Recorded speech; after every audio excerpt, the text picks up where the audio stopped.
Você abre esta porta com as chaves da fantasia. Do lado de lá está outra dimensão. Uma dimensão de sons, uma dimensão da visão, uma dimensão da mente. Você está atravessando um território de matéria e sombras, de coisas e ideias. Você acaba de entrar em Além da Imaginação.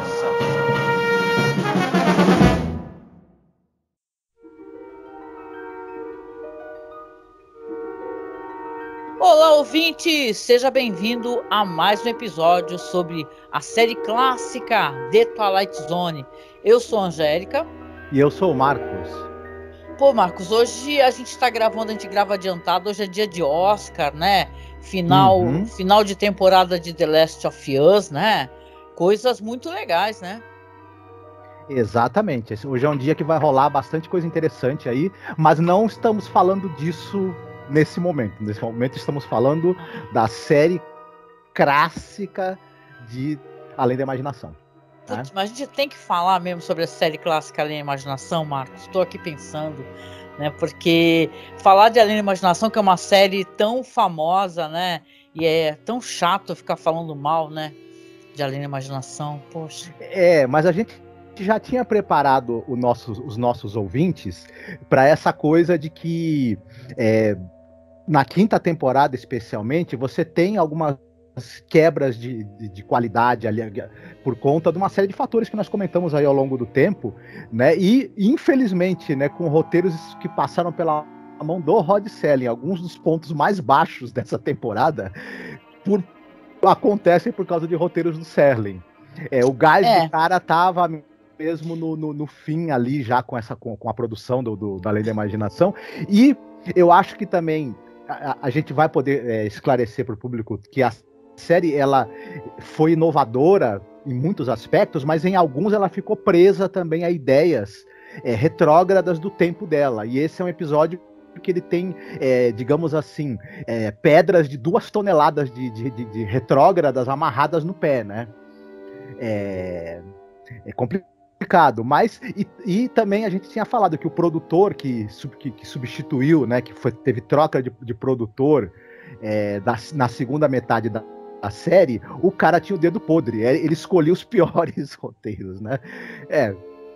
Juntou. Olha, eu não sei, inclusive eu assisti esse episódio, me fez refazer o pensamento sobre o episódio que já saiu, cara. Que é aquele episódio lá do Uncle, né? Uncle Simon. Porque isso. Eu acho, cara, assistindo esse episódio, que a série, o que ela tinha de inovador, ela também tinha alguns traços de um conservadorismo muito forte e de um machismo muito forte. Eu acho que isso daqui não passa pelo crivo de um roteirista do gabarito do Rod Serling e por uma equipe de produção sem ter muito machismo envolvido aqui, porque é uma história bem problemática que a gente vai falar hoje, que é chamada A Short Drink from a Certain Fountain. Um breve gole de um pequeno gole de uma certa fonte, não é? Esse episódio aqui é episódio 131 no geral da série, episódio 11 da temporada, e ele, olha, galera, ele foi osso de assistir.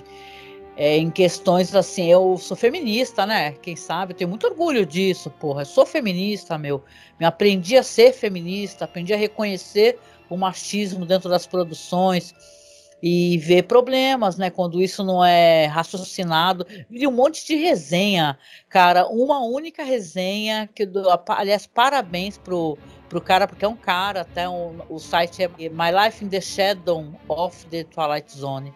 .blogspot.com, é um site todo em inglês, claro. É a pessoa que viu o problema que a gente viu aqui. E vamos falar sobre esses problemas que tem nesse episódio aqui. Certo.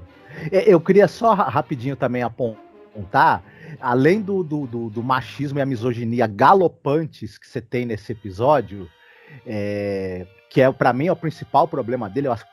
Quando eu assisti, eu fiquei chocado, né? Com o quanto isso é escandaloso.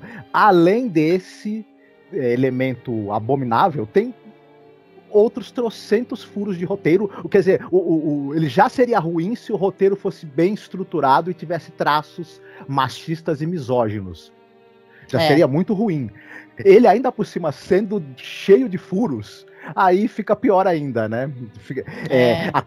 Salva-se aí a qualidade da produção que continua. Você tem uma fotografia muito bem feita, você tem uma montagem muito bem feita, os atores estão se esforçando para levar a cabo os absurdos que tem em termos de diálogos, em termos de situações. Passou pelo setor de vai dar merda tranquilo esse episódio, né? Ninguém pegou, né? Tem um personagem aí que é o personagem do Dr. Raymond. Meu Deus do céu, mas a gente vai chegar lá, né? Não vamos adiantar, né? Mas assim, eu quero até deixar claro aqui, porque a gente tá falando mal do Serling. Mal assim, né? A gente tá criticando, porque as pessoas têm que entender uma coisa, isso é muito importante, até porque já me xingaram aqui, sabe? Quando eu critico algum personagem feminino mal escrito e tal, que eu vejo um roteiro tendencioso, machista, me criticaram, eu bloqueei o cara do grupo, saca? Vocês estão viajando na maionese. Você quer um podcast de pessoal de esquerda, eu sou feminista, entendeu? Então, claro que eu vou criticar, né, quando tiver parada errada. E assim, a gente está falando aqui do Serling, mas o episódio, a história é do Louis Holtz, tá? E o Serling baseou o roteiro dele na história desse cara. Tem umas questões de direitos autorais, etc., aí que eu vou falar. O Marcos vai falar um pouco do diretor, dos atores, das atrizes, etc. Mas aí eu vou levantar aqui as questões dos direitos autorais, porque esse episódio é um dos que chamam de The Lost Five. Alguns episódios da série que entrou numa batalha judicial, que até hoje não foi totalmente esclarecido, então é interessante. Então, mas eu vou deixar primeiro o Marcos falar um pouco sobre a questão de diretor, atores e atrizes, e depois a gente levanta isso daí antes da gente começar a falar sobre o episódio em si. Tudo bem, Marcos? Sim. Esse episódio ele é dirigido pelo Bernard Girard. Eu acho que é o único episódio de Além da Imaginação que esse cara dirigiu. E ele é conhecido porque ele dirigiu a primeira temporada praticamente inteira de uma série chamada Rebound, nos anos 50. É uma antologia de contos policiais e de suspense, que ela ficou famosa não por causa da direção dele, mas porque ela foi o primeiro trabalho como ator do Lee Marvin. Essa série lançou o grande ator, que nós já falamos aqui, né, Lee Marvin, e por conta disso, né, a série ficou famosa, essa Rebound. É uma série que ela acabou não sendo reexibida na TV americana, não sei porquê, porque essas séries costumam ganhar, né, novas exibições, sobretudo depois da TV a cabo e tudo mais, mas a Rebound parece que ela ficou meio perdida ali no tempo, mas é muito elogiada na época. E esse cara, esse diretor, o Bernard Girard, dirigiu a primeira temporada inteira da série. Olha, caramba! Aí, fora isso, ele era um cara que ele também trabalhou bastante. Ele fez muitos episódios de uma outra série famosa dos anos 50, chamada O Lobo Solitário, que era um sujeito que ele era um cara que tinha grana e ele viajava pelo mundo resolvendo crimes e prendendo criminosos. Ele queria fazer o bem, o sujeito. Era um tipo de personagem que você tinha na TV de outras épocas, né? O cara que era bom sem um motivo muito específico. Ele só era um paladino da justiça. Que legal. Né? Enfim, ele tem bastante participações dirigindo aqui os dramas televisionados, né? O Zane Grey Theater, o Schlitz, House of Stars. A gente falou aqui, nem que seja rapidamente, de várias dessas antologias que eram dramas televisionados. Citamos aí o Playhouse 90, por exemplo, já falamos do Schlitz, House of Stars. Enfim, falamos deles. Tem uma que a gente nunca citou, mas eu gostaria de aproveitar que a gente está falando desse diretor, do Bernard Girard, para citar essa daqui. Você tinha uma série nos anos 50 chamada O. Henry Playhouse. Ele dirigiu 14 episódios dessa série. Essa série era o seguinte: você tem o grande contista, um dos maiores contistas da língua inglesa, que é o O. Henry. E essa série ela era toda adaptada de contos desse grande escritor O. Henry. Olha. E o nosso amigo também, o Bernard Girard, ele dirigiu 14 episódios dessa série. Enfim, boa parte da série foi dirigida por ele. E essa série era importante e ela tinha também gente gente famosa no elenco, como por exemplo Ernest Borgnine, John Carradine, eles participaram de episódios dessa série. É uma série muito importante e que acabou sendo um marco na carreira desse diretor também. E fora isso, ele fez episódios do Alfred Hitchcock Apresenta, Alfred Hitchcock Hour, ele fez muita coisa de policial também, que eu não vou citar tudo porque é uma carreira longa que o cara teve, e de muitas e muitas séries, mas eu acho que essas são, assim, as mais importantes. E, infelizmente, Além da Imaginação, como a gente falou, foi um episódio só, e é esse episódio que não é lá, né, aquilo tudo. Outro cara que a gente poderia citar, essa série, nesse episódio, sempre tem uma estrela, né, e a estrela desse episódio é claro que é o Patrick O'Neal, um grande ator americano. Sim. E com uma carreira bem longa, não vai dar para falar de tudo da carreira do cara. O cara tem muitas dezenas e dezenas e dezenas de participações na televisão em séries de todos os gêneros possíveis. Ele era uma cara muito comum na TV americana entre os anos 50 e os anos 80. E também é um cara importante no cinema ali dos anos 60, 70. E aí, só para citar rapidamente, ele era a figurinha fácil também dos teatros televisionados. Ele estava no Kraft Television, no Shillits Playhouse of Stars, no Goodyear Television, Playhouse 90. Ele teve participação. Ele foi protagonista também, nos anos 50, de uma série que passava na TV brasileira, o Dick e a Duquesa. Você lembra daquela atriz Hazel Curti? Sim. Que fazia os filmes do Roger Corman. Ela era uma grande estrela, Hazel Curti, uma atriz inglesa. E esse personagem aí, o Dick e a Duquesa, a Duquesa era a Hazel Curti, uma duquesa inglesa. Ela casava com um americano que era um investigador de particular, um investigador de polícia, assim, um detetive particular. Legal. E a família dela era contra. Primeiro porque o cara era pobre. Segundo, porque o cara se envolvia em investigação policial. Legal, né? Interessante. Eu nunca vi, fiquei curiosa. E aí a série, né, se tratava um pouco disso. Foi uma série de sucesso na época, é uma série bacana mesmo, né? Ele ainda participa nos anos 60 da série Quinta Dimensão. The Outer Limits, né? 64. Isso. No episódio Wolf 359, né? Todo ator de TV participar da série The Outer Limits é marco na carreira da pessoa, porque essa série foi muito importante, tanto quanto Além da Imaginação, né? No cinema, ele participa do filme A Primeira Vitória do Otto Preminger, que é um filme de guerra. Você lembra do filme Sublime Loucura, que o Sean Connery, ele é um poeta excêntrico e que todas as mulheres se apaixonam por ele, e ele vai se tratar com um psiquiatra. Esse psiquiatra é o Patrick O'Neal. E a mulher do Patrick O'Neal se apaixona pelo Sean Connery, óbvio, né, também. E filme que passou muito na televisão brasileira, o Sublime Loucura, e é um filme divertido. Ele tá no filme A Defesa do Castelo, que é um filme de guerra do Sidney Pollack, também é outro filme importante dele. E nos anos 70, ele tá em séries policiais, como Thriller, FBI, Ruas de São Francisco. E, para finalizar a carreira dele, ele é o Capitão Adams, daquele famoso filme que lançou o Steven Seagal, o Força em Alerta, que o Steven Seagal é o cozinheiro. Que filme legal, eu lembro dele na época, assistindo VHS. É o cozinheiro lá do trem do exército americano, lá do trem de elite, lá dos soldados de elite, que é atacado pelos terroristas liderados pelo Tommy Lee Jones, e o cozinheiro salva todo mundo e mata os terroristas todos, o cozinheiro que é o Steven Seagal. Tu esqueceu uma coisa importante, que eu ia falar agora, que ele participa de Night Gallery, né? Sim, ele tem no dos segmentos legal, de Night Gallery. A Fear of Spiders, né? Que é um episódio que o pessoal fala legal, porque ele participou com o Rod Serling de novo, lá em 71, né? Isso. E é isso, assim, um resumo da carreira dele, né? Do Patrick O'Neal.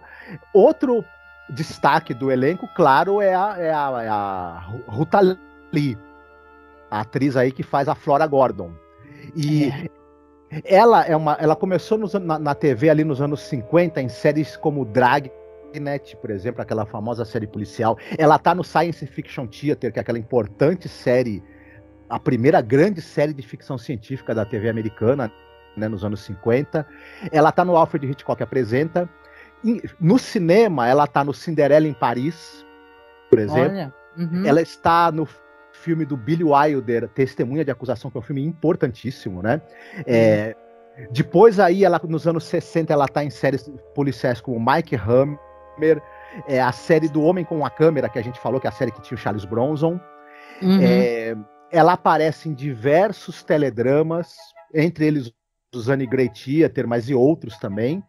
Fez algumas séries de policial nos anos 60, tipo Cheyenne, Gunsmoke. Ela tá no filme O Revólver é Minha Lei, de 63, um outro filme famoso. E ela participa mais pra frente aí de séries como, por exemplo, Ilha da Fantasia, Show da Lucy, vários episódios dessas séries. E ela também era uma atriz que fazia vozes para desenho animado. Ela participou bastante de Scooby-Doo, por exemplo, e dos Smurfs. Então era uma atriz assim que ela era, né, multitarefa. Será que ela era Smurfette no original? Não era Smurfette. Ela fazia vozes adicionais, né, em vários desenhos. Entendi, vozerio, essas coisas, né? Trabalhava em estúdio de dublagem, né? E o Walter Brooke, né? Que faz o Dr. Raymond Gordon. Esse daí tu deu uma pesquisada. Eu sei que esse cara, ele participou. Vocês recordam, quem tá acompanhando a gente, lá na 3ª temporada, daquele episódio lá, o The Jungle, né? Quem lembra? Que é o cara que ele faz ali. É um episódio também meio preconceituoso, né? Onde ele não gosta que a esposa é muito supersticiosa, mas no final de contas ele acaba sendo vítima, né, dessas coisas que ele achava que eram superstição e tal. E dizem que ele também ele participou muito na série do Incrível Hulk, né? Ele era o Dr. Mark Foster. Ele tem várias participações aí na série do Incrível Hulk. Ele começa nos anos 50, ele tá em as antologias de teledrama, ele tá em várias. Ele começa ali mesmo, né, na TV, nos teledramas. Aí ele tá naquele filme que é uma delícia, de 55, o filme do Byron Haskin. Ele é o protagonista do filme, A Conquista do Espaço, que é um daqueles famosos filmes de ficção científica e corrida espacial dos anos 50, que eu adoro, muita gente não gosta, acha tosco, mas eu gosto demais desse filme. Então, quem não viu, até inclusive recomendo A Conquista do Espaço do Byron Haskin, de 55, o filme mais inverossímil que você possa imaginar de viagem espacial, mas é muito divertido. Legal, ele tá no Buck Rogers também, né? Tá no Buck Rogers. Ele tá, por exemplo, esse diretor, ele trabalhou com ele naquele filme A Fúria dos Homens Maus, que é um faroeste, com esse diretor, o Bernard Girard. Ele também participou do A Primeira Noite de um Homem, Fazendo uma Ponta, Tora, aquele famoso filme sobre o ataque a Pearl Harbor, Fazendo uma Ponta também. Você citou o Incrível Hulk. Ele também tá em séries como As Panteras. Ele tá naquele filme que passou na televisão. Você vai lembrar, Angélica, As Incríveis Aventuras do Ônibus Atômico, lembra? Nossa, sim. Que, para quem tem a idade da gente, talvez vai lembrar que o pessoal tá tentando lançar um ônibus movido a energia atômica, e a empresa de petróleo contrata um pessoal para tentar sabotar esse ônibus, que ele vai cruzar os Estados Unidos para provar que você pode ter combustível nuclear em vez de combustível fóssil. E, enfim, o filme é absurdo, engraçado, enfim. E esse cara também, ele andou se enveredando aí pelos filmes B. Nos anos 70, você tinha uma profusão de vampiros no cinema e na TV. Era vampiro saindo pelo ladrão. É incontável a quantidade de filmes de vampiro feito para TV americana, por exemplo. Se você tentar, você não consegue ver tudo. E uma dessas séries de filmes de vampiros era a série do Conde Orga, que era um conde da Hungria que vinha para os Estados Unidos para morder pescoço das pessoas, né? Qualquer semelhança com o Conde Drácula é mera coincidência. Uns filmes que, assim, de qualidade muito duvidosa, mas ele está também, o nosso amigo Walter Brooke está na série de filmes do Conde Orga. Enfim, é um resumo da carreira dele. É legal, bastante coisa, né? A gente acaba até trazendo bastante conteúdo para um episódio que vocês veem que a gente não gosta, né? Não quer dizer que porque a gente não gosta do episódio, a gente não se dedica a pesquisar, trazer informação, né? Coisa que muita gente não faz, viu? Mas eu queria até aproveitar, não sei se eu posso fazer isso nesse momento, para comentar contigo essa questão de direitos autorais, né? Uhum. Eu não sei se a gente já falou sobre isso, a gente já gravou tantos podcasts, a gente tá na 5ª temporada, que, cara, alguns episódios entraram em litígio, a Cayuga foi acusada diversas vezes de plágio, e ficou uma briga judicial imensa. Isso fez com que depois, alguns episódios, principalmente 5 episódios, só voltaram à circulação, ou seja, para poder entrar nas coleções, etc. Em 84. Imagina, um episódio que a gente gravou, por exemplo, a gente falou isso quando falou de Miniature, né?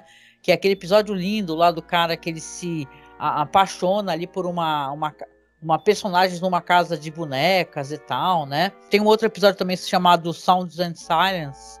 Então, são episódios 5 episódios, inclusive esse daqui, ele entrou nessa coisa aí, entendeu? Alguns caras, alguns autores vieram a abrir um processo de plágio contra a Cayuga. E são episódios todos que o Serling baseou o roteiro em histórias inéditas de alguns roteiristas, né? Ou alguns outros escritores. Que, se vocês lembram, vamos, né, fazer a máquina do tempo voltar aqui. A gente comenta lá na 1ª temporada que a Cayuga, muito assim pela emoção e tal, de estar com uma produção, e o Serling roteirista, né, um cara que já tinha um cara muito premiado nos roteiros, ele queria trazer os roteiristas para a Cayuga, para poder apresentar o trabalho dessas pessoas, e eles recebiam muitos roteiros, eles aceitavam os roteiros, só que isso daí mais para frente deu um rolo, né, eles pararam de fazer isso, e começou a gente a falar que, esse roteiro é meu, fulano me roubou, a Cayuga tá aí televisionando coisas que eu fiz, e virou uma confusão danada, entendeu? Ou seja, alguns episódios como esse aqui acabaram ficando fora do ar, assim, de circulação, né? Dos direitos de circulação, voltou em 84, ou seja, né, ganharam a causa.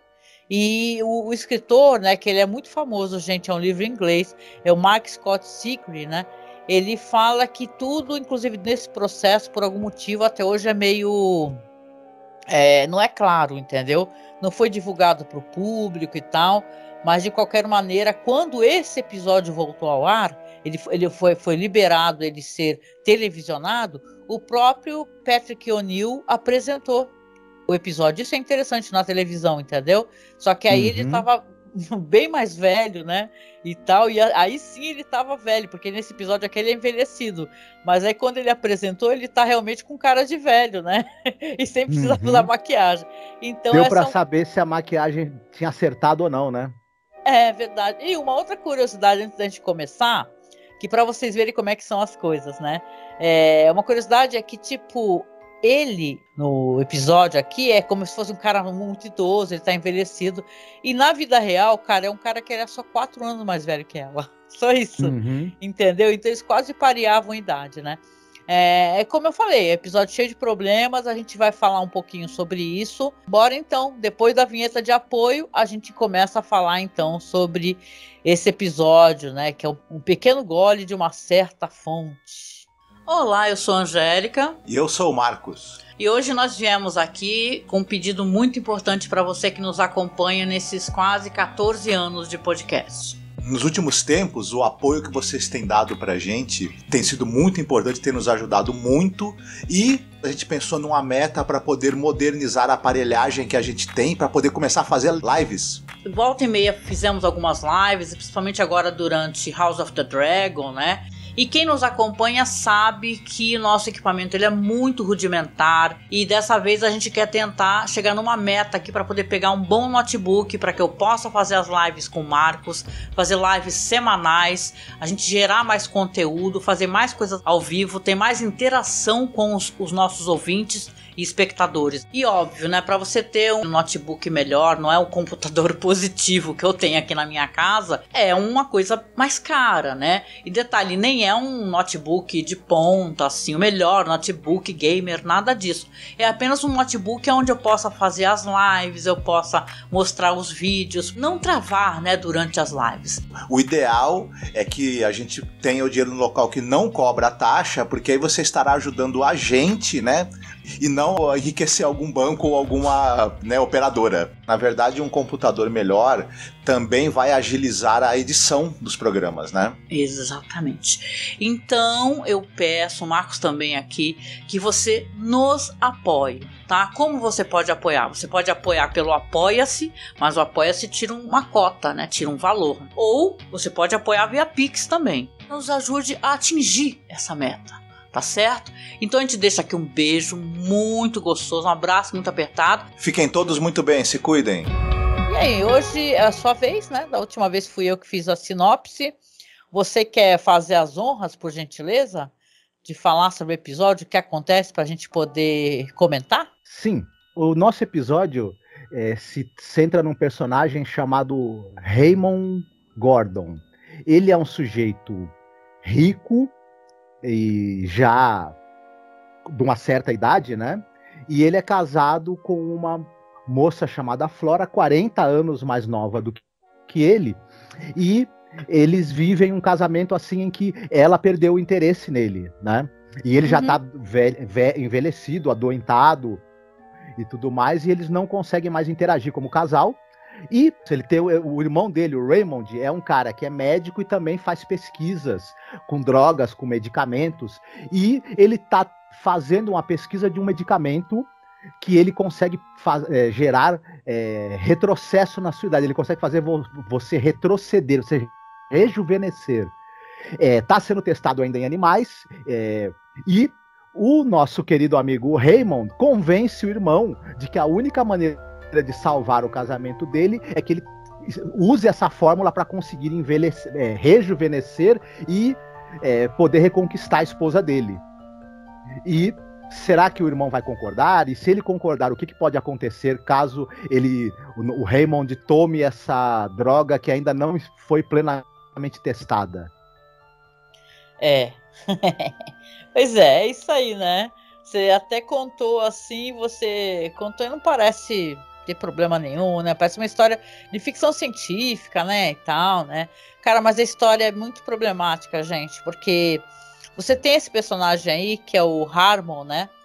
Que, assim, Rod Serling tá falando assim na introdução. Nossa, 50 anos, um homem desesperado submeteu-se a uma perigosa experiência e tal. Então você vê aqui que quando entra esse personagem com uma cara cansada, todo maquiado, né? Ele até lembra um pouquinho aquele personagem lá do Felicidade Não Se Compra, né? Aquele ator, não é qual é o nome dele? Ele é a cara dele, me lembrou muito. James Stewart, né? Então ele lembra um James Stewart em Felicidade Não Se Compra, né? Com aquela expressão. Mas aí ele entra cansado e você tem a mulher ali, você começa com música. Episódio até, não sei se é a questão, depois houve algum corte na abertura, ele tem uma abertura meio estranha, abrupta, né? E tem ela dançando e tal, fazendo as piruetas e tal, ela toda, né, ativa, super ativa e tal, e chega o cara super cansado, né? O Harmon, né, e tal, já tá dando a entender que, nossa, a mulher tá super a 220 volts e o cara tá ali cansadão, já chegou meio para baixo, né, em todos os sentidos, né. Aliás, eu achei muito interessante que o pessoal comenta, e nós comentamos, viu, quando falamos de Perchance to Dream, tem uma cena muito erótica lá, que é interpretada pela personagem Maya, The Cat Girl, né, que ela dança e seduz, né, no sonho, que por sinal é o episódio que inspira a Hora do Pesadelo, né. Aqui tem a cena nesse episódio que dizem que é uma das cenas mais eróticas que tem em toda a série, que é a Ruta Lee, quando ela chega o marido ali super cansado, né, meio para baixo, e ela pega, tá seduzindo ele, dançando e tal, uma hora ela abraça ele, ela passa a língua pelos lábios, é uma cena muito erótica, né, e tal, para mostrar que ela tá muito afim dele, entendeu?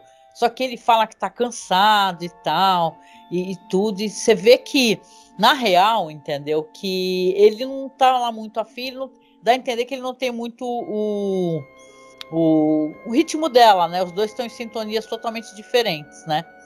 E claro, eles acabam se desentendendo por causa disso, né? Você vê que o casamento deles está meio no limite, assim, e ela é interpretada pela Ruta Lee, essa personagem, como uma femme fatale também, né? Tem isso, né? É uma coisa meio noir femme fatale, que você vê que tem aquela música e tal, e uma mulher meio destruidora, né? Eu sempre achei esse negócio aí uma coisa muito machista também, na real, zona, assim, nos filmes. Por mais que eu entenda a questão estética e tudo como é interessante, você vê que é uma maneira de enxergar a mulher que não é uma maneira muito legal, né, no final de contas. Mas aqui ela é pintada meio como uma personagem, né, meio... que ela pressiona ele mais do que deveria, né, Marcos? Exatamente, só que tem uma coisa que é meio assim, tem um certo, o tempo todo o olhar que o episódio tem para essa personagem é um olhar de um julgamento muito severo, mas ela quer sair, ela quer se divertir, ela dá a entender também que ela quer ela quer dar uns pega nele, que ela quer dar uns pega nele e assim, ele não consegue corresponder por ele estar velho, doente, fraco e sem condições. E aí parece que o fato dela se sentir contrariada, dela querer viver, dela querer ter o direito de ter prazer na vida dela, né? Que ela é uma vadia, né? Por isso. Isso, né? Que ela teria que tipo, aceitar, cuidar dele, virar uma cuidadora dele, aceitar quietinha e ficar quietinha do lado dele porque é casada com ele ou porque ele a sustenta. E esse elan de vida dela, que ela tem, até por ser bem mais jovem e tudo mais, é pintado como traço de futilidade, como traço de maldade, de egoísmo, de falta de consideração e empatia para com o marido, como se ela tivesse que viver em função desse marido que, por estar velho, doente, não consegue mais acompanhar. O que não é problema dela também, não é nem problema nem culpa dela o fato de que o cara quis casar com uma mulher 40 anos mais jovem, né? Ficou velho, ficou doente. E para piorar essa situação, né? Esse olhar de julgamento muito ferrenho em cima dessa personagem é amplificado pela presença do irmão dele, do Raymond. A gente não falou dele ainda. O Raymond, que vai aparecer, que ele chama o irmão para conversar sobre os problemas do casamento dele, sobre o fato de que ele sente que a esposa não o ama mais. Mas como você mesma falou, né? A gente fica nessa questão, ela tá de saco cheio dele, ela não o ama mais, mas ela em vários momentos, ela tenta fazer com que ele se anime também em relação a ela, e parece que ele não se anima também, né? Assim, então, cara, é só dela. A gente não... Na real, é que esse problema nessa história é que pintam esse cara como uma vítima dela, entendeu? Sendo que ele escolheu estar com ela, entendeu? Como as pessoas escolhem estar juntas dentro de um casamento, falar, não tá dando certo, vamos cada um ficar pro nosso lado. Agora ele quer estar com uma moça mais jovem, entendeu? Ele espera o quê dela, né? Eu lembro que quando a gente comentou sobre o episódio lá do Uncle Simon, eu achei um episódio muito cruel com aquela personagem. E eu tô começando agora, vendo esse episódio aqui, pensando que na real talvez eles achassem que devessem punir aquela personagem, entendeu? Que ela era interesseira, que ela merecia sofrer, sabe? Porque é a única coisa que desculparia existir um episódio como esse na série. Que se eu tivesse que fazer um top 10 de piores episódios da série todinha, esse aqui ia ser quase top 1, cara. É horrível, porque, como você falou, vai entrar esse personagem aí, que é o irmão dele. O irmão dele é um cientista, né? Que no original dizem que queriam colocar um médico, mas aí pediram para mudar no roteiro e tal, que não pode, porque imagina um médico fazendo um procedimento como esse. Meu, tô com todo o respeito, né? Mas foda-se, porque um cientista também não pode fazer essa espécie de procedimento, né? Exatamente. Não é assim, você tá fazendo um teste em macaco, em rato, aí teu irmão tem um problema, porque o Raymond, irmão do Harmon, ele tá fazendo um soro da juventude, né? E tal, e aí ele começa a implorar pro irmão dele, fala assim, nossa, meu irmão, você precisa testar em mim, que eu tô desesperado. Aí o irmão dele fala, não posso fazer algo assim, não é assim que funciona, não pode fazer testes em humanos e tal. E ele dá a entender mais pra frente, o irmão dele, que ele tá prestes a se jogar, né, do prédio. Ou seja, o cara é um cara deprimido, que ele precisa de apoio psicológico, de ajuda psicológica. Essa mulher, ela não tá nem vendo o que ele tá querendo fazer. Que quando o Raymond tá conversando com o irmão, ela foi dormir, saca? Ela não tá mais lá. Mas você vê que o Raymond, o irmão dele, cientista, ele odeia ela. Ele acha ela uma interesseira, ele acha que ela não vale nada e tal. Ela é pintada da pior maneira possível, essa personagem. E ele acha que o Harmon é infeliz por causa dela, porque aí já vem que a gente tem que aceitar que o Harmon, milionário, né, pegou e casou com essa mulher 40 anos mais nova porque a amava loucamente, não é porque estava interessado no corpo dela, né? Ela tá interessada no dinheiro dele, mas ele não estava interessado na aparência dela. É uma troca, né? As pessoas, enquanto as pessoas não entenderem isso, entendeu? Porque a sociedade é machista, e o machismo é estrutural. Enquanto a sociedade não entender que o velho tá querendo uma mina jovem para poder explorar o corpo dela e tentar, de certa maneira, sentir a juventude de novo também perto de si, a troca vai ser uma moça jovem que vai querer seu dinheiro, não reclame. Sim. Entendeu? Só que se você pensar que ela, em determinados momentos, ela tenta seduzi-lo, sinal que de alguma forma ela ainda tem algum interesse nele. Senão ela jamais tentaria, falaria, faço questão de não seduzi-lo, ao contrário. Ele é que não aceita a própria velhice. Ele podia não ter o aceita... Ricardão, né? Ela de repente arrumava o Ricardão e volta e meia ia dar uns tchum com o Ricardão. E ia deixar o Harmon em paz, né? Isso, mas o fato dele ele não aceita a própria velhice, ele que se sente incapaz porque envelheceu e porque tá ficando doente, é ele que ele que não aceita a própria condição dele, não é ela que o torna, porque ela não fez ele ficar velho, né? Enfim, sim. E esse ódio, porque se o Harmon, e detalhe, o Harmon que poderia ter escolhido estar com uma esposa da idade dele? Ele que não escolheu isso. Então o cara odeia a personagem da Flora por causa de escolhas que o próprio irmão fez. É um episódio muito machista, entendeu? Ele fala, nossa, você arrumou essa mulher que ela é toda jovem, lindinha, mas ela não se submete ao que você quer fazer. Ela quer, por acaso, ainda dançar, curtir contigo, viajar, fazer tudo isso. Poxa, que mulher é essa? Que mulher é essa que se arrumou, meu? Você tem que arrumar uma mulher que obedeça às suas ordens. Então, é um episódio muito machista. Se é pra ela ficar em casa... se ele precisa de alguém pra trocar a fralda dele, ele precisa de uma enfermeira, não precisa de uma esposa. Nossa, né? A gente vai chegar lá, mas, cara, o negócio, porque não é questão geriátrica, não, aqui, né? Porque a questão da fralda vai ser até uma questão, que é a questão chave do episódio, né? Porque ele vai, claro, o Harmon vai tentar se matar, ou ele dá a entender que quer se matar, aí o irmão vai lá e fala, pelo amor de Deus, irmão, não faz isso, né? E tal, eu vou trazer, então, não mostra ele fazendo o procedimento, né, e tal, eu vou trazer para você e tal, e aí depois já mostra ele fazendo, né, a injeção, e olha, a esposa dele em nenhum momento tá em cena, em nenhum momento ele avisou para ela que ia fazer isso, entendeu, ele, sabe, em nenhum momento ele deu qualquer chance dela tentar, inclusive, demover ele de fazer isso, já que era um procedimento experimental, né. Sim, aí outra coisa, ele chega pro cara... Por isso que eu falo, esse roteiro ele é cheio de furos até o nível da estratosfera. Porque aí primeiro o irmão pede pra ele a fórmula, ele fala, não, de jeito nenhum, não posso, tem as regras, tem os protocolos, não posso, imagina. E outra coisa, você pode você pode morrer, você pode virar um vegetal, você pode ter N efeitos colaterais. Isso aqui foi testado apenas, não, é uma coisa até que ele fala assim, em vidas, em formas básicas de vida, formas bem básicas, como, por exemplo, ratos e macacos. Eu falei, gente, quando que isso aí é uma forma básica de vida? Básica de vida é uma ameba. Isso aí super um vertebrado superior. Não todos os cientistas usam, né? Então, imagina. Quando? E aí... O cara não tem nem embasamentos para escrever roteiro sobre ciências, né? Deveria ter falado com um cientista ou com um médico, né?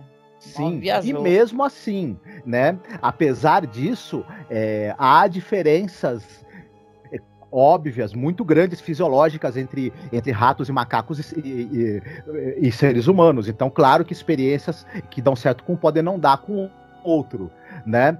Mas ele põe essas barreiras e daqui a pouco ele aceita. Ele aceita quebrar todas as regras da ética médica, da ética da pesquisa científica, tudo, e começa falando não, mas depois de 2, 3 argumentos ali do irmão, ele quebra todas as regras que o cientista poderia quebrar.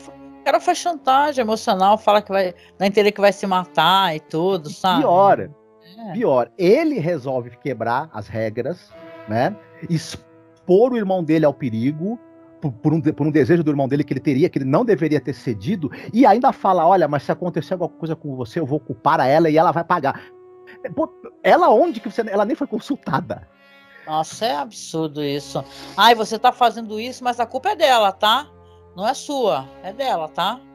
Meu, é pelo que amor homem de Deus. É esse que tudo que ele não responde pelos atos dele, tudo em relação a ele é culpa do fato dele não tá bem no casamento com a esposa. Todos os problemas dele psicológicos, todos os problemas dele de autoaceitação, de negação de que a idade tá chegando, a chantagem emocional que ele faz com o irmão para poder tomar um soro para ser jovem de novo, né? Tudo culpa dela. É tudo culpa dela, porque ela é mulher, então a culpa é dela, vai, a culpa é dela. E sabe o que é engraçado?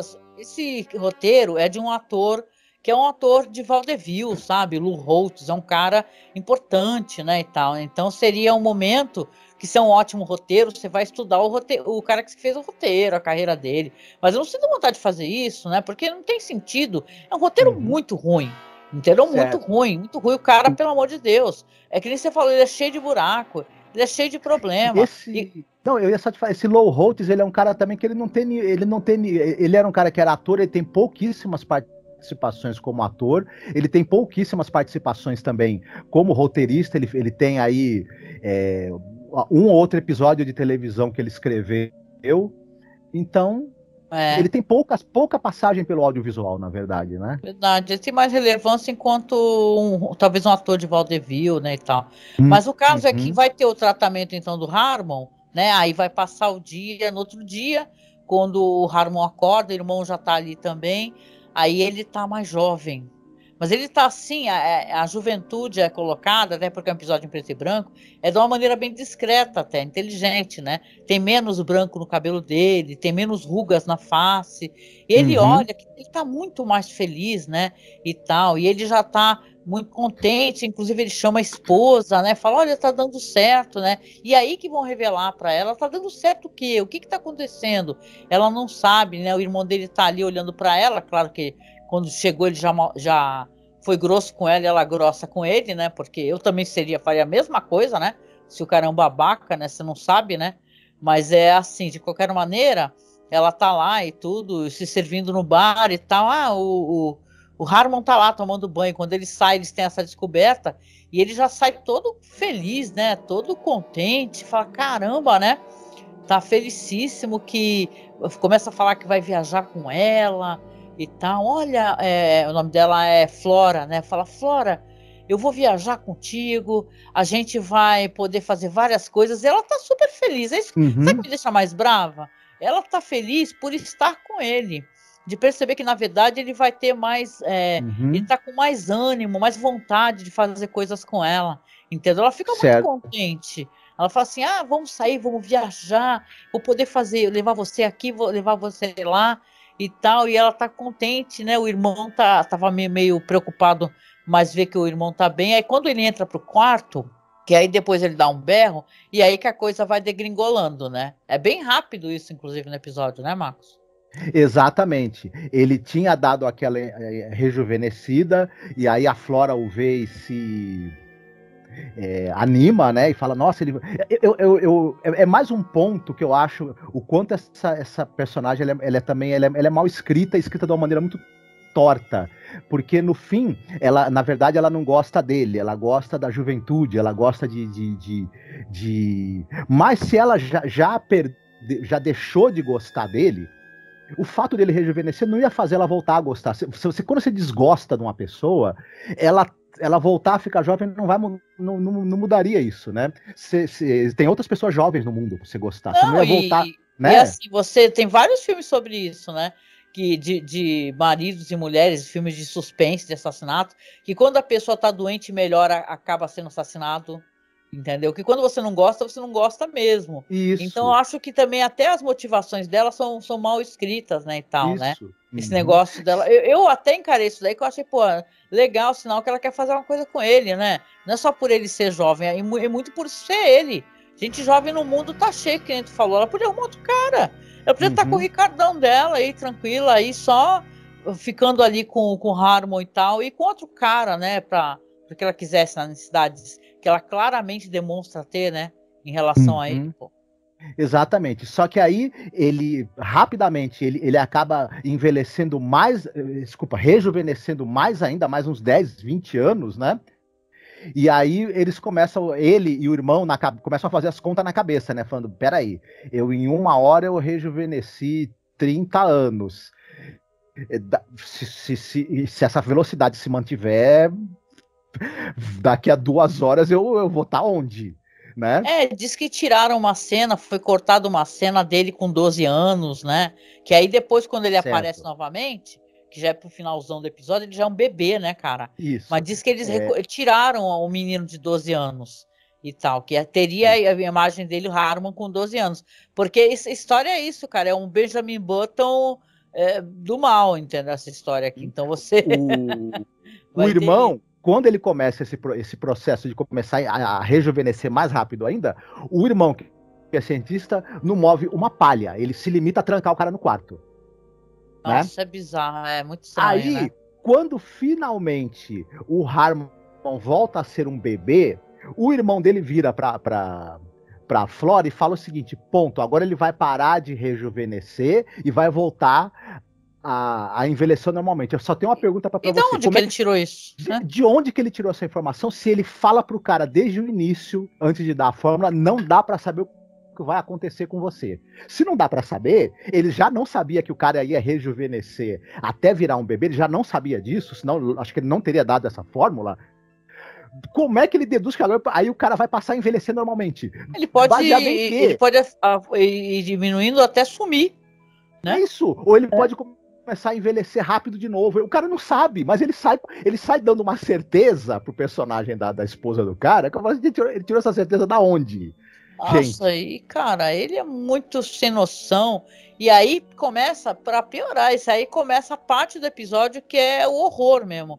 Porque ele resolve tratar ela como culpada disso tudo, entendeu? Sim. E falar, se você tentar fugir, se você tentar fazer qualquer coisa, entendeu? Você não vai ter direito a nada do meu irmão. E aí depois, isso é tudo desmontável. Eu adoro isso daí, que tudo que ele fala é desmontável. Tanto ela pode sumir, deixar esse bebê em algum lugar e depois, saca, dá como desaparecido o marido, o dinheiro volta tudo para ela. 2, ele não vai poder falar nada, porque senão a carreira dele já era. Não, entendeu? Porque ele fez uma coisa errada. Por exemplo, é tudo cheio de fúria. Se ela não... Isso, ele dá a entender que ela vai ser obrigada a criar aquele bebê como uma mãe para poder... Uma punição, né?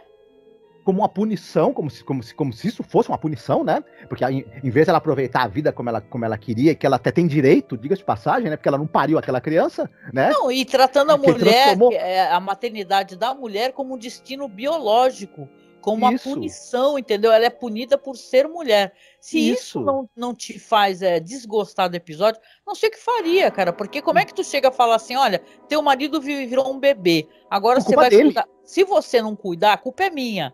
Do que eu fiz junto com ele, sem falar nada pra você. Se por um acaso você não cuidar, você não vai ter direito a nada.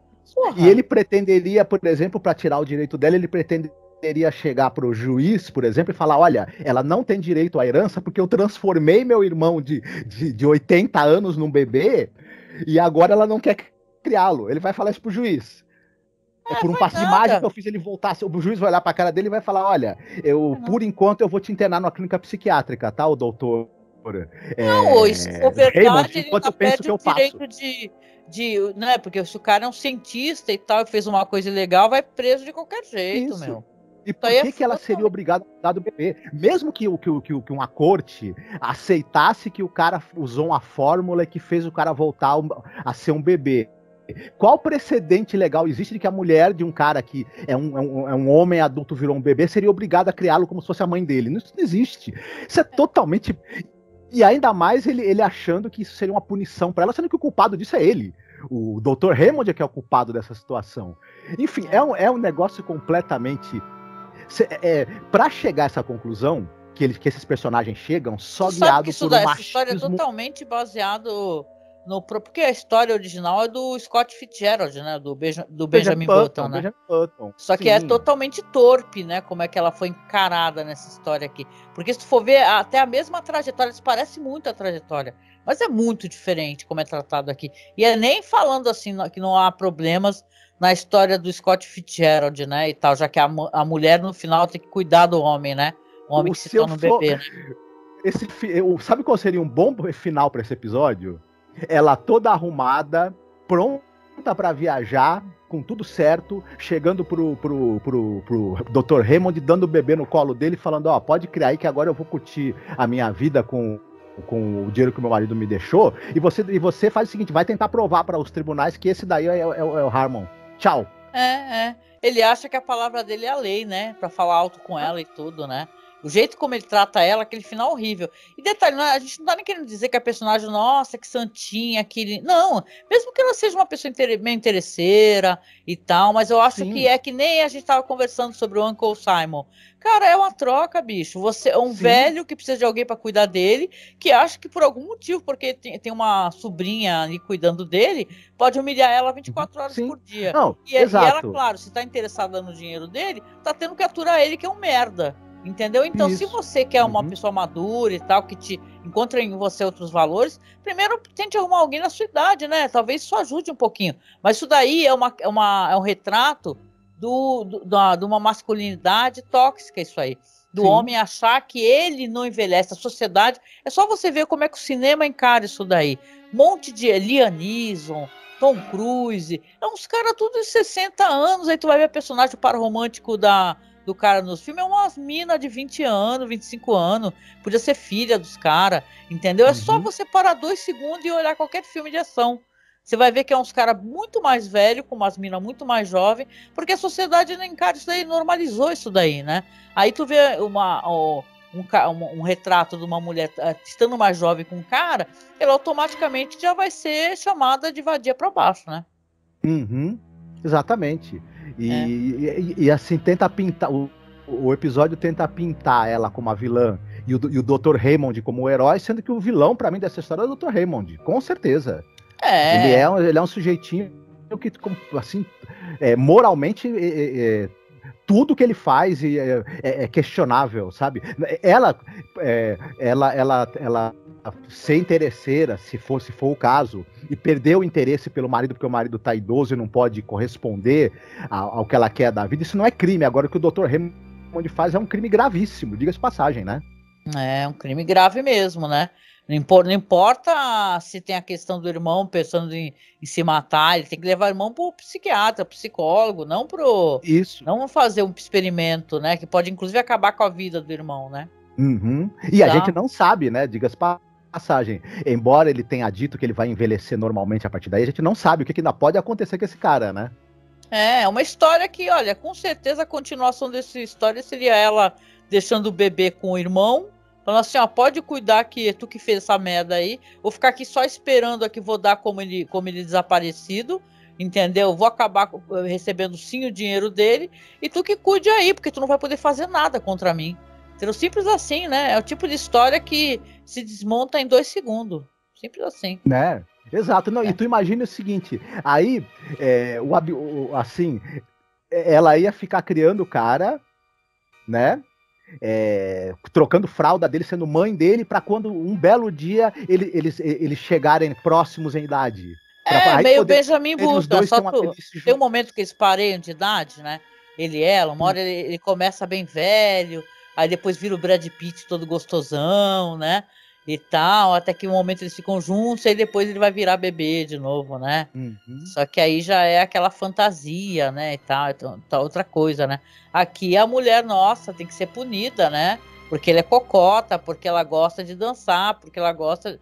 Meu, é bizarro, assim, é uma época... Não à toa, né? Quando eu fico pensando aqui, a gente tá aqui já nos anos 60, em The Twilight Zone, né? Mas vocês lembram dessas séries aí, aquela série lá do cara publicitário, qual que é o nome dela lá do... Mad Men, né? Aquela série Mad Men e tal, que é uma série que até pra eu assistir essa série tava sendo difícil, porque é tanto machismo exacerbado na série, e o Rod Serling, ele é fruto dessa época aí, cara, né? Nos anos 50, anos 60, nos Estados Unidos era isso. entendeu? A mulher sendo um joguete, né? A mulher enfeite, a mulher que se não é a mulherzinha dona de casa, sabe? É dona de casa perfeita e tal, é uma mulher que não vale nada, né? Mulher da vida, né? Então, é um machismo terrível, né? E digo mais, eu digo que a gente já falou demais sobre esse episódio aqui, já estamos aqui quase 1 hora, e ele não merece isso tudo não, né? Ele merece pelos atores e tal, mas ele é um episódio de The Twilight Zone a se esquecer, com certeza. There is a fifth dimension. Beyond that which is known to man.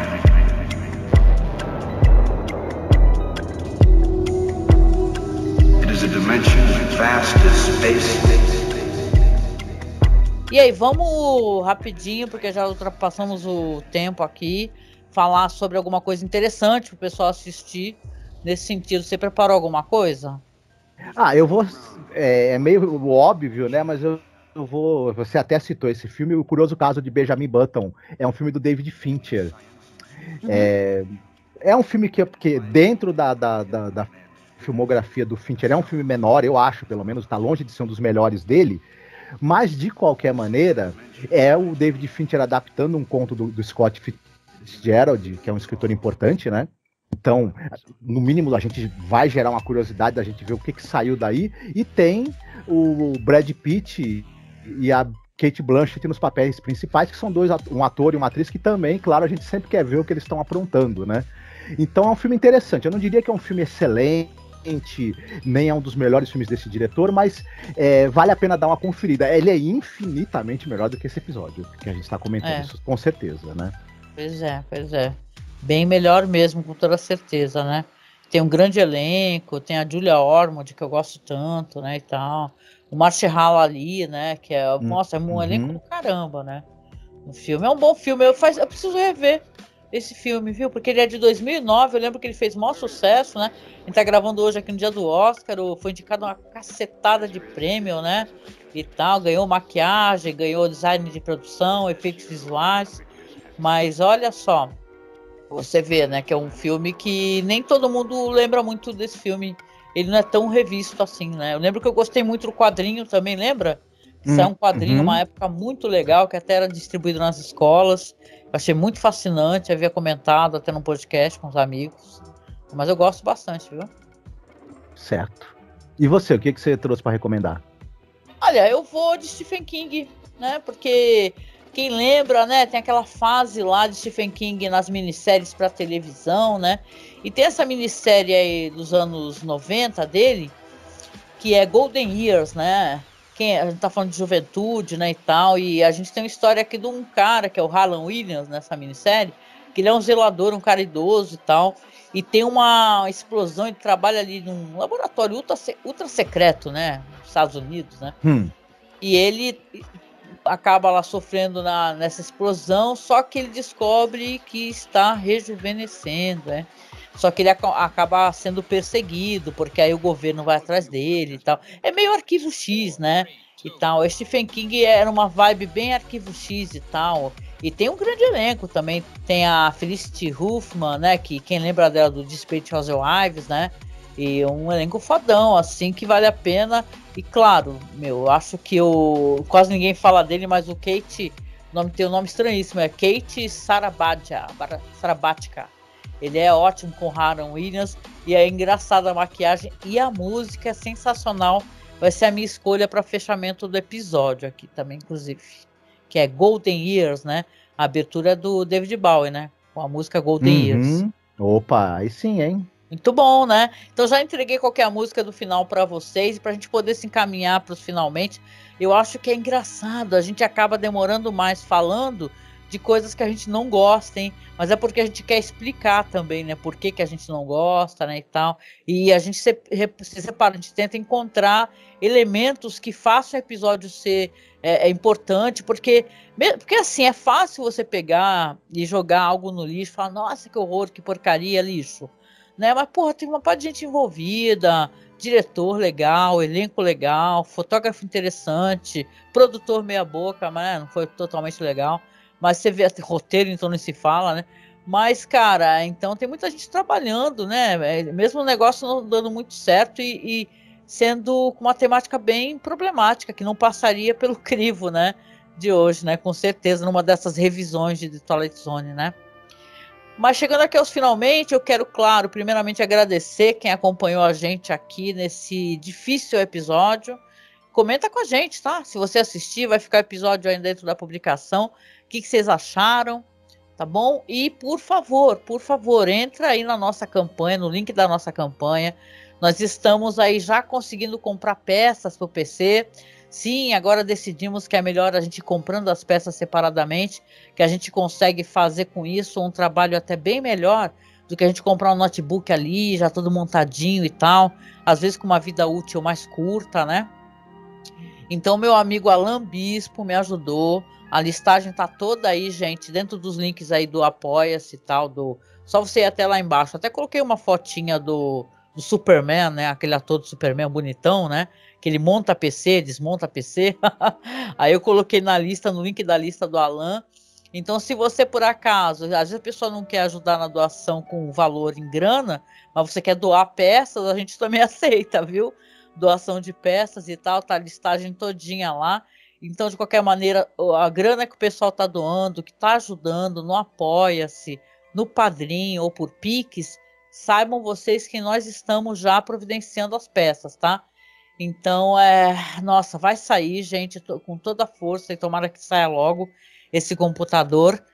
E a gente principalmente agradece, né, Marcos, também, porque a gente pede, mas a gente também tem que ser grato, né? Muita gente ajudando, estendendo a mão pra gente, né? Exatamente, o apoio das pessoas tem sido fundamental, ajuda bastante, as pessoas têm sido muito generosas. Muito generosas, muito obrigado, tá? Tá todo mundo que doou aí a mais de R$10, está na lista para poder ter o sorteio, que sim, a gente já providenciou uma foto, porque a gente parece que esse quadro é fantasma, né? Mas a gente já tem aí mandou escanear, não mandamos enquadrar ainda, mas vamos mandar, tá? Então, mas a gente já escaneou e vamos colocar dentro desta publicação aqui, já o escaneamento da imagem, depois vai ficar linda com a moldura, é só vocês acompanharem, tá? Mas a gente já está providenciando e mais para frente a gente vai também pensar em outras coisas para também fazer um agrado para quem está apoiando a gente, né? A gente sabe que você apoia, muito porque você gosta do que a gente faz, você gosta do nosso trabalho, e a gente é muito grato de todo o coração, mas a gente também quer poder agradecer a vocês, né? Não dá para agradecer a todos de uma vez só, né, que nem às vezes o pessoal manda presente e tal, a gente não tem esse recurso, muito pelo contrário, mas a gente pode fazer a arte, o Marcos faz umas ilustrações maravilhosas e a gente pode, né, tentar estar sempre fazendo um sorteio para a galera que nos apoia, tá bom? Então é isso, né, Marcos? A gente vem finalizando aqui. Por favor, sigam-me lá na Twitch, que agora eu tô com um programa toda terça-feira falando sobre a série Hannibal. O Marcos está comigo na quinta-feira falando sobre Caô Crimes, que são falsos crimes, que a gente sorteia alguns elementos do crime na hora e tem que bolar histórias. É uma coisa muito legal. Então é só procurar a gente terça e quinta, sempre às 9 horas da noite, que nós estamos lá na Twitch fazendo um programa legal, exclusivo para Twitch e tal, que você pode interagir com a gente ao vivo, tá? Então a gente deixa aqui um beijo, um abraço e toca para vocês então o maravilhoso David Bowie, cara, com Golden Years, tá bom? Opa, fiquem bem. Beijinho, tchau, tchau.